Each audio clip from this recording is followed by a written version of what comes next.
Good morning. Happy, Wednesday.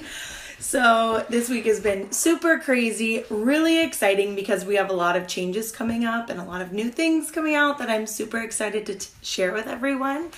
But today I wanted to talk to you about the most common mistakes I see small business owners and work-at-home moms make throughout their day. And this is just something that I've seen as a common theme over the last few years and things that I've also struggled with as well because I'm by no means perfect. So if you are just tuning in for the first time, I am Lindsay from theagencyside.com, and it is our vision to understand and satisfy the business strategy, content, and design needs of female entrepreneurs and small business owners. So if you have any friends that would really benefit from more productivity tips, a better morning routine, make sure to share this out or tag them below.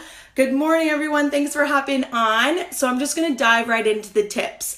So the first common mistake that I see happen is one that I struggled with, and that is conforming to what you think or what you read society says you should do in the morning. And that mainly focuses on the time that you wake up. My entire life, I have never slept past 7:30 in the morning. It's just the way I was raised. I was always woken up before the sun, and I thought that that was what I needed to do to be more productive and more successful. I thought if I could say, I wake up at 5 o'clock in the morning, I'm super productive, what are you doing? That I was somehow better and more successful. Wrong. So over the last year, I have completely just lost that way of thinking, and I started to just allow myself to wake up at least when my kids woke up or wake up when my body woke up. Now this means obviously I go to bed a little bit earlier because I do have to be up. Thankfully my internal clock kind of doesn't let me sleep past 7, but I don't focus and stress about getting up before everyone just to get stuff done. It's helpful. It's, something that I do on occasion, just my body wakes me up, but I don't feel pressured to wake up any earlier than my body needs just so I feel I'm more productive. So really look at the hours that you're sleeping. Maybe just going to bed a little bit earlier will help you kind of readjust your clock and when you're waking up, but don't feel like you have to be waking up at 5 a.m., getting your work done and all this work done in just so you feel like you're doing what you think you should do. Really do what works best for you. So the next tip is I want you to stop spending so much time on social media. Yes, a lot of our businesses are run in social media, but I think that a lot of people spend way too much time scrolling through Instagram, scrolling and watching things on Facebook before they actually create anything. I want you to create before you consume. That's something that we say a lot at the agency side and on a lot of our mentor calls. Create before you consume. I had to kind of get it in my mind as well. So when I get up in the morning, I think, what can I do and what can I put on social media before I actually start to consume other people's posts? So I'm going to post on my Instagram and my Facebook and make sure that my groups are checked in with or something other thing has happened that really helps kind of move things forward instead of staying where I'm at because I'm focused on what everyone else is doing. That helps you not focus so much on comparison and really keep your own needs at heart. And you can really focus on those first. So create before you consume on social media.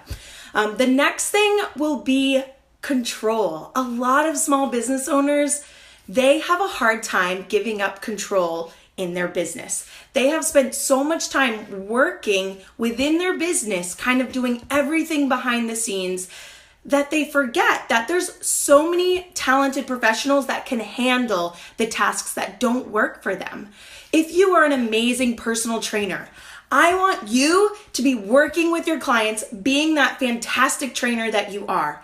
You shouldn't be, scheduling your emails or designing some PDF that, takes you 4 hours but could take a professional 30 minutes to an hour. Really kind of look at the tasks that you have and see if you are doing what your skills are for. So are you doing are you spending your time where it's best spent? Or are you kind of dinking around on Pinterest, kind of look for answers? I don't want you to do that. And by the way, if you are looking for more answers on systems and processes, maybe something you can pass off to a VA, my productivity challenge starts next Monday. I'll post the link later on. But that's going to give you all the answers on Facebook or Pinterest. Sorry, that cut out for a second. The last thing is not scheduling in time for you and your family. A lot of times when we work at home, when we're work at home moms, we have small businesses, we feel that if we are not working, we're losing money. We're losing time in our business. If we have any spare seconds, we should be answering emails or following up with clients. That simply is not true. I spent so much time over delivering and overworking myself and really didn't see any return on that time. A lot of clients didn't even realize that I was over delivering. So when it came time for them to re-up their subscription or packages, they didn't think, oh, Lindsay did an awesome job. They just thought I did my job. And that wasn't really something that made them come back. So really focus on where you're spending your time during the day and making sure you carve out time for you and your family. Something that happened when I was down in Florida was my kids were home. They were out of school and out of preschool. And I needed to just be present with them. So I had to carve out specific time and make sure I got done what I needed to in a certain amount of hours. This really helped me feel like I was being a more productive mom, but I was also getting the nitty-gritty stuff done in my business within a limited amount of time.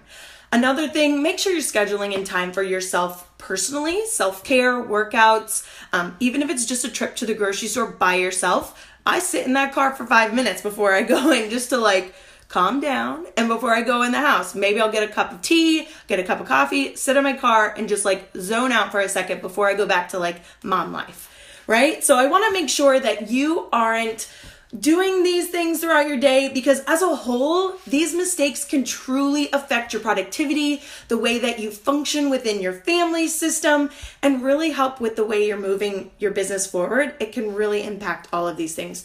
So make sure that if you are looking for new products and systems to really help you move your business forward and kind of give a few things away, sign up for my productivity course that starts next Monday. We have some amazing female entrepreneurs in there already. Introductions are coming in and the experts are ready to help you next week. So make sure to check in at the link below, join our group and join us. It's absolutely free. And I might just have a little download for you to fill out that really gives you the main things you should be doing every day and none of that other nonsense that you might have heard from other people. So if you have any questions, you feel free to reach out to me at theagencyside.com. I hope you guys have a great Wednesday and I will talk to you soon.